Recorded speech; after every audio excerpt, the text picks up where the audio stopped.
최초로 한국어 음성 자료가 2011년도에 한 유튜버에 의해서 공개가 됐습니다. 몰랐었죠. 1928년 프랑스 소르본 대학교에서 인류의 문화나 또 언어나 이런 것들을 남기고자 해서 그때 당시 녹음기로 녹음을 하는 프로젝트를 실행을 했었는데, 우리나라 이극노 선생이 그걸 알고 그곳에 가서 우리 한글, 그러니까 조선어라고 그때는 그렇게 얘기하는데, 그걸 해례본을 이렇게 낭독해서 녹음을 한 자료가 지금 프랑스 국립박물관 아카이브에 보존이 되고 있답니다. 그래서 그걸 알고 이제 공개를 하게 돼서 많은 사람들이 그걸 듣고 감개무량해 하고 있는 그런 유명한 유튜버가 있어서 참 감동적입니다. 이극노 선생에 대한 영화도 만들어졌죠. 말모이라고 하는 그 영화가 바로 그 영화를 말합니다.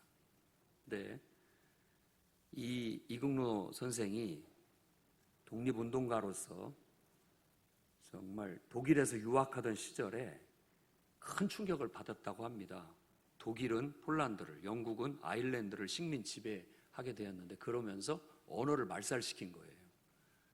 그래서 나중에는 그 켈트어라든지 폴란드어는 이제 자취를 찾아보기가 어려운 거예요. 그래서 오히려 역으로 이제 국가가 그걸 다시 켈트어를 다시 가르치고 전수하려고 하지만 쉽지 않은 그런 일들이 되었던 것이죠. 그러면서 이게 언어라는 게 민족의 중심이고 언어가 망하면 민족은 멸망한다 라는 그런 다급한 마음을 가지고 일제가 우리를 식민지 하에서 언어를 말살하려는 그런 정책들을 펴는 걸 보면서 이 언어도 없어질지도 모르겠다라는 다급한 마음을 가지고 프랑스에 달려가 그것을 1928년에 녹음을 하게 되었던 것입니다. 그리고 29년에 돌아와서 조선어학회를 만들고 조선말 큰 사전을 만드는 등 여러 가지 활동들을 하게 되었죠. 이런 것을 곰곰이 생각해 보면 나라와 민족이라는 게 지금 우리가 이렇게 당연하게 누리고 있는 것이지만 누군가의 희생과 헌신 그리고 노력들이 있었기에 가능했다라는 사실을 느끼게 됩니다. 일꾼이 얼마나 중요한지 다시 한번 생각해 본 대목이라 할 수 있겠습니다. 다윗은 아론의 자손들을 24반열로 나눴습니다. 그러니까 24등분을 해가지고 제사장 직분을 수행하는데 24개 계열로 나눠서 순서대로 돌아가면서 그 제사장 업무를 보도록 했다라고 말합니다. 그러니까 그때 당시에 다윗 왕 때 사독과 아히멜렉이 그 대제사장 2명의 대제사장이 있었던 겁니다. 근데 사독의 집안이 더 인구가 많아서 16반열을 맡게 되었고, 아히멜렉은 8반절 정도의 반열을 맡게 돼서 24개로 나누어서 순서대로 바로 그 직무를 수행하게 했다라고 얘기합니다.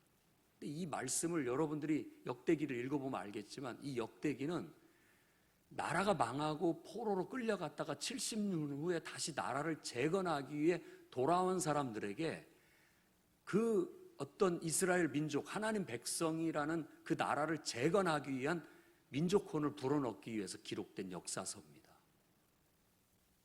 그런데 이 역사서에서 강조하고 있는 것이 바로 제사장, 아론의 자손, 그들을 통한 직무, 그들이 하는 일이 얼마나 중요한지를 부각시키고 있고, 그들의 하나님을 섬기고 예배하는 일을 중요시 아주 심중하게 다루고 있다라는 겁니다.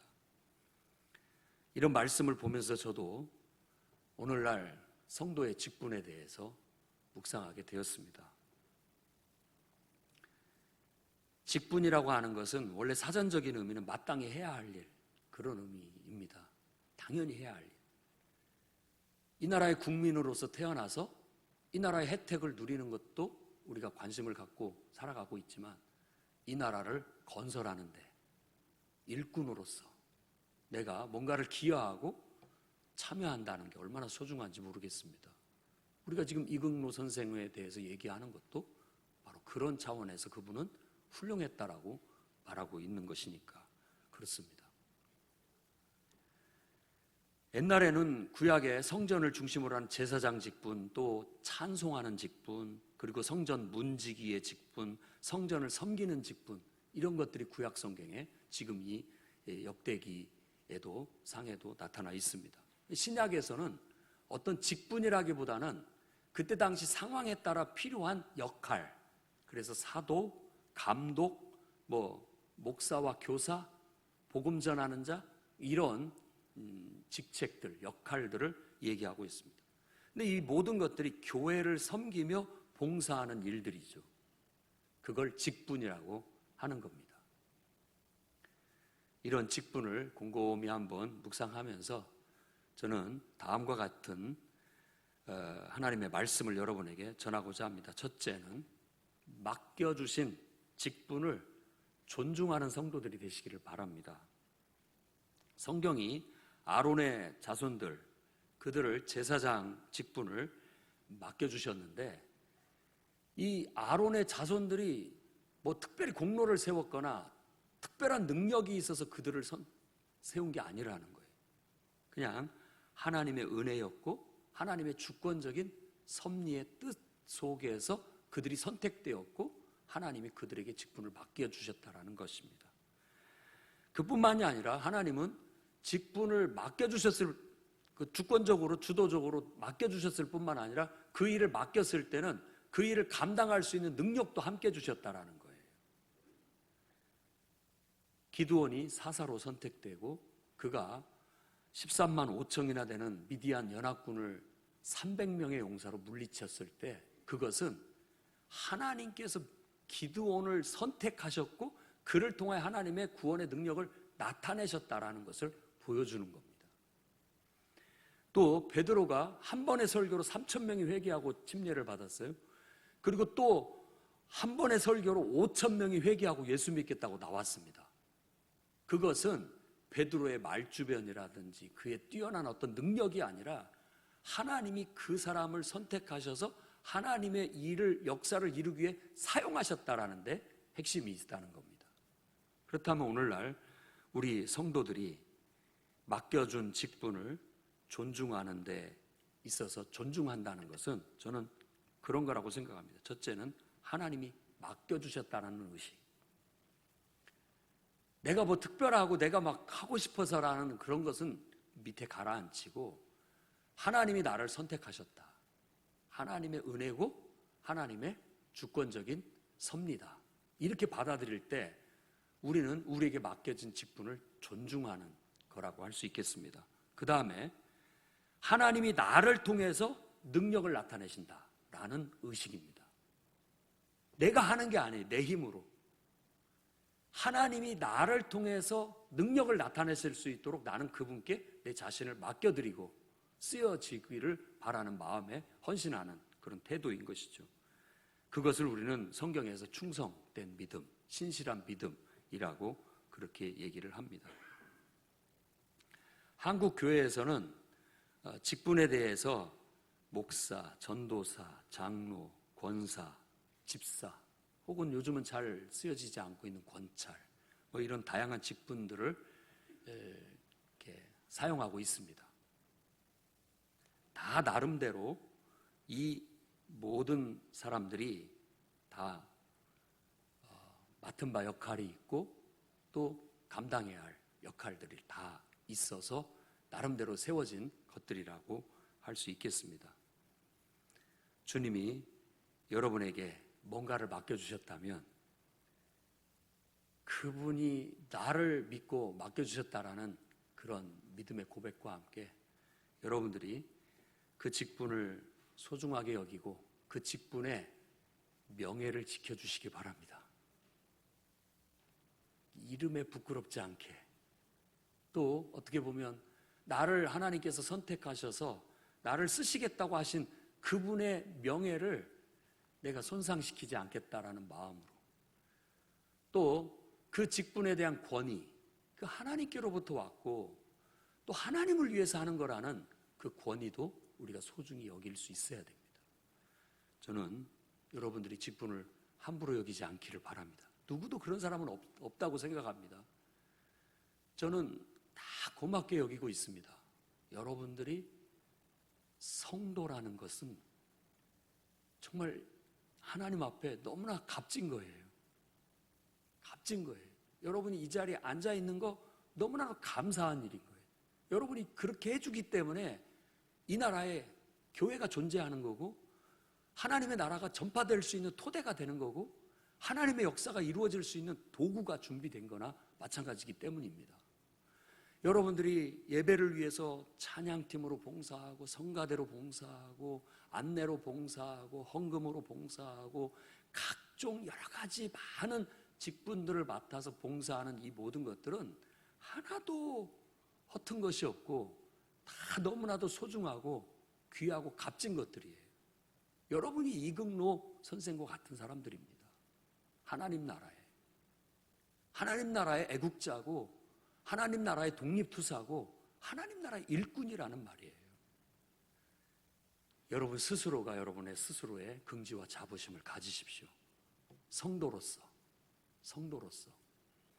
하나님께서 나를 선택하셨다라는 긍지와 자부심, 그분이 나를 사용하신다라는 긍지와 자부심, 그래서 나는 그분의 명예를 지켜드리고 그분의 권위를 내가 드러내야 되겠다, 손상시키지 말아야 되겠다라는 그런 숭고한 정신으로 여러분들이 맡긴 직분을 존중하고 감당해 나갈 수 있기를 주의 이름으로 축원합니다. 두 번째로는 하나님의 방법으로 섬기는 성도들이 되시기 바랍니다. 2절에 나답과 아비후의 죽음을 언급합니다. 그들은 아론의 장남과 차남이었는데 아론과 함께 제사장의 직분을 수행하다가 불의의 사고로 죽고 맙니다. 그들이 바로 하나님의 방법이 아닌 그릇된 방법으로 하나님을 섬겼기 때문입니다. 레위기서는 그들이 성소에서 분향을 하면서 하나님이 명하지 않은 다른 불을 담아 분향하다가 화를 당했다고 그렇게 말하고 있습니다. 다른 불이라는 것은 하나님의 말씀을 침해하는 것이요, 다른 불이라는 것은 하나님의 거룩하심을 침해하는 그런 중대한 불순종 혹은 불신앙이라고 볼 수가 있겠습니다. 결국 하나님의 심판 아래 그들은 죽고 말았던 겁니다. 그렇다고 해서 여러분들도 죽을까 봐 너무 염려하지 않기를 바랍니다. 단지 우리는 하나님의 방법으로 하나님의 일을 한다라는 의식을 가지시라는 거예요. 내 생각, 내 마음, 내 감정, 이것을 초월하셔야 돼요. 하나님의 일은 초월해야 되는 겁니다. 세상적인 방법, 세속적인 가치관, 세속적인 것들로는 하나님을 예배할 수 없고 섬길 수 없습니다. 이걸 초월해내는 우리 안에 뭔가가 나와야 되는 거예요. 그게 신앙인 것이죠. 신앙인 거예요. 조개가 모래알이 들어와서 상처를 내니까 그것을 밀어내기 위해서 뿜어낸 액체가 진주가 되듯이 우리에게도 세상 것으로 되는 게 아닙니다. 우리 안에서 나오는 하나님을 향한 헌신과 하나님 말씀에 순종하려는 어떤 그 순종과 어떤 것들이 막 내 속에서 솟아올라서 그것으로 우리가 하나님을 섬기게 되는데, 결국 우리 스스로가 임의적인 생각, 임의적인 판단, 임의적인 방법, 이런 것들로 나아가다가 자칫 그걸로 인해서 자기에게도 해가 되고 또 다른 사람에게도 해가 될 수 있는 그런 우를 범할 수 있다라는 것을 우리가 기억해야 되겠다라는 겁니다. 그러면 우리는 어떻게 해야 됩니까? 교회에서 정해진 양육 과정과 정해진 제자 훈련 과정과 정해진 사역 훈련 과정을 배우십시오. 배워야 됩니다. 여러분들의 열정을 충분히 저는 정말 격려하고 훌륭하게 여깁니다. 그러나 열정이 앞서다가 우리가 막 못 모르고 일을 하다가 자칫 그걸로 인해 서로 부딪히고 갈등하고 서로 마음 상하고 이래가지고 성령으로 시작했다가 육체로 이 모든 게 끝나버리는 경우들이 간혹 나타나기 때문에 그렇습니다. 그러니까 일단은 모든 교회는 하나님의 일꾼으로서 사역 공동체입니다. 그 속에서 이 교회는 어떻게 교회가 운영되어지고 이 교회에 내가 지체가 되고 함께 구성원이 돼서는 어떻게 협력하고 어떤 사역에 중점을 두고 어떻게 이 조화와 협력을 이루어 나가야 할지를 배울 필요가 있다는 거예요. 물론 여러분들이 어려서부터 다녔던 교회에서 교육도 받고 훈련도 받고 해왔다라는 걸 잘 압니다. 그렇지만 교회마다 나름대로 생리가 있고 나름대로의 가치가 있고 나름대로의 어떤 방법들이 조금씩 약간씩 미세하게 다릅니다. 그러면 이 교회는 어떤 교회인지 새가족부터 해서 양육과정 그리고 제자훈련 하면서 공통의 가치를 나누는 거예요. 이 교회가 추구하는 가치가 무엇인지를 배우고 우리가 실천해야 할 가르침이 무엇이고 우리가 실천해야 할 정신이 무엇인지를 같이 공유하는 겁니다. 그러면서 사역훈련을 통하여 여러분들이 함께 하나님의 일꾼으로서 협력하는 법을 서로 배우는 겁니다. 조율하는 거예요. 조율하는. 그래야 갈등이 덜해지고 그래야 서로 다른 생각으로 인해서 부딪히는 게 덜해지고 협력을 이룰 수가 있고 더 나은 그런 화합과 협력을 이뤄낼 수 있게 된다라고 볼 수 있습니다. 그래서 여러분들 나름대로 다 훌륭하고 훌륭한 가르침과 교육을 받아왔지만 이 교회 안에 비전과 또 가치를 함께 공유하기 위해서 이런 교육과정을 여러분들이 등록해서 함께 배우면서 진정으로 바르게 하나님을 섬기는 그런 일들이 있기를 바랍니다. 그리고 배웠다면 배운 것으로 끝나는 게 아닙니다. 그 가르침을 순수하게 실천해 나가는 거예요. 실천하면서 또 갈고 닦고 다듬어지는 겁니다. 자꾸 하면서 또 부딪히기도 하고 내 생각이 다듬어지기도 하고 또 내가 뭔가 성장하고 발전하기도 하면서 계속 이 하나님의 방법을 배워가는 거예요. 하나님을 올바로 섬기는 방법을 배우시기 바랍니다. 그래서 여러분들의 임의적인 생각, 판단, 어떤 가치관 그리고 여러 구체적인 어떤 사항들이 잘 조절되고 다듬어져서 모두가 하나님도 기뻐하고 모두가 함께 기뻐하고 서로에게 유익을 주고받는 그런 관계 속에서 하나님의 일을 잘 해나갈 수 있었으면 좋겠습니다. 세 번째로는 모든 성도가 사역자로 섬기시기 바랍니다. 보통 우리가 헷갈립니다. 목회자, 교역자, 사역자 이런 용어를 씁니다. 목회자라는 말은 사실 조금 더 형식적인 용어로서 설교, 성례, 어떤 교회 관리, 교회 행정, 성도들의 생활 지도 이런 전반적인 일을 책임지는 그런 역할을 하는 사람을 목회자라고 그렇게 얘기를 합니다. 그럼 교역자는 뭐냐? 이 교역자라는 단어는 교회로부터 급여를 받고 교역, 가르치는 일에 봉사하는 사람들을 그렇게 교역자라고 부릅니다. 그럼 사역자는 뭐냐? 보통 우리가 집사라고 하는 단어의 헬라어가 디아코노스라는 말입니다. 그 말이 사역자라는 말입니다. 그러니까 그냥 보통 명사로 한다면 일꾼이에요. 일꾼. 그래서 교회 안에서 사역자라는 용어를 쓸 때는 목사, 전도사, 장로, 권사, 집사, 권찰, 교사 모든 사람을 다 통틀어서 사역자라고 하는 겁니다. 여러분이 주보를 자세히 받고 새가족 교육을 받았다면 우리 교회의 비전은 복음으로 회복된 모든 성도가 사역자로 섬기는 교회입니다. 왜냐하면 그게 건강한 교회라고 생각하기 때문에 그렇습니다. 보통 어떤 사람이 군인이 되려고 해요.